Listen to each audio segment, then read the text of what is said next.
Subscribe to our channel by clicking the subscribe button. Click the bell button and enjoy the latest uploads from our channel.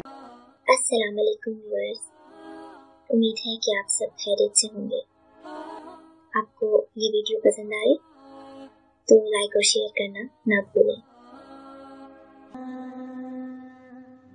जिंदगी के अक्सर मकामात पर मैंने जाना कि मेरे साथ सिवाय अल्लाह के कोई नहीं है, और तभी मुझे अंदाजा हुआ कि सिर्फ अल्लाह का होना किस कदर बेहतर है।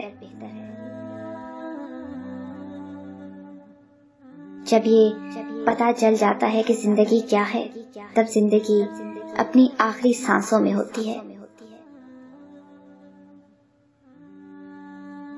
मुस्कुराओ कि जिंदगी खूबसूरत है, और तुम्हारी मुस्कुराहट के लिए ये वजह काफी है कि अल्लाह तुमसे मोहब्बत करता है।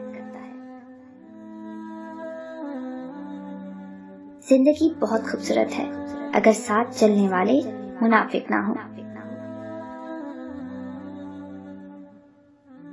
जिंदगी में सब लोग रिश्तेदार या दोस्त बनकर ही नहीं आते, कुछ लोग सबक बनकर भी आते हैं।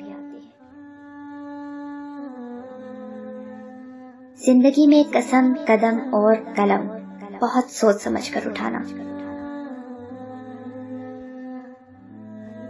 एक खूबसूरत दिल हजार खूबसूरत चेहरों से बेहतर है, इसलिए जिंदगी में हमेशा ऐसे लोगों का इंतखाब कीजिए जिनके दिल उनके चेहरों से ज्यादा खूबसूरत और साफ हों। वो शख्स जिंदगी की कोई जंग नहीं हार सकता जो बर्दाश्त करने का फन जानता हो।